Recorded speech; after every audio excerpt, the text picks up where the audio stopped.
C'est donc un méga scrutin qui est lourd de sens pour cette Belgique qui va déterminer son destin. Et aujourd'hui, on voit qu'il ne converge pas vraiment puisque la Flandre va, elle, pencher toujours plus à l'extrême droite, la Wallonie toujours plus à l'extrême gauche. Quant au reste des Belges, eh bien, ils s'interrogent beaucoup sur l'écologie avec des partis qui sont en pleine expansion.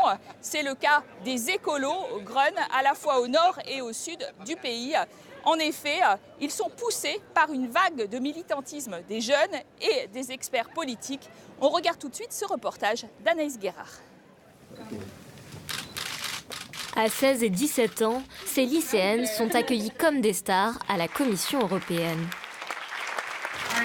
Je suis une activiste suédoise pour le climat. Nous faisons grève parce que nous avons fait nos devoirs. Greta a inspiré des jeunes du monde entier, dont 3 Belges qui ont fait descendre des milliers de personnes dans la rue. Adélaïde, organisatrice des manifestations en Wallonie, veut contraindre les politiques à faire du climat la priorité numéro 1. On a peur et on se demande à quoi s'attendre pour le futur. Et on veut un changement et un changement de système pour qu'on puisse garder notre planète. Pour se faire entendre, Adélaïde va continuer de sécher les cours chaque jeudi jusqu'aux élections fédérales et européennes.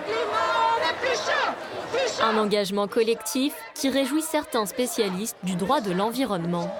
On peut vraiment sentir la pulsation de la rue. C'est vraiment un changement d'attitude, un changement d'attitude par rapport à notre société de consommation et d'hyperproduction qui est revendiquée par une jeunesse très conscientisée qui comprend bien en réalité les termes du problème, peut-être mieux que les adultes. Stimulés par cet élan social, Delphine et une dizaine d'universitaires belges ont écrit une proposition de loi climat. Ça ne fonctionne pas bien en Belgique. On n'arrive pas à décider rapidement ensemble pour agir de manière efficace par rapport à cet enjeu climatique. Le climat est une compétence régionale en Belgique. Avec 4 ministres différents, ces juristes dénoncent un manque de coordination qui freine par exemple le développement des transports en commun. Avec les trains qui sont fédéraux, le transport en commun, le tram, les bus qui sont régionaux, etc.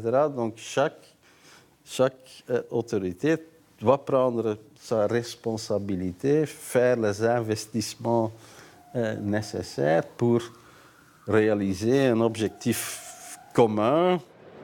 Malgré le soutien des partis verts, flamands et wallons, la révision de la Constitution et la proposition de loi ont été rejetées par la Belgique. À l'approche des élections, le parti écolo espère néanmoins voir une vague verte déferler sur l'Europe.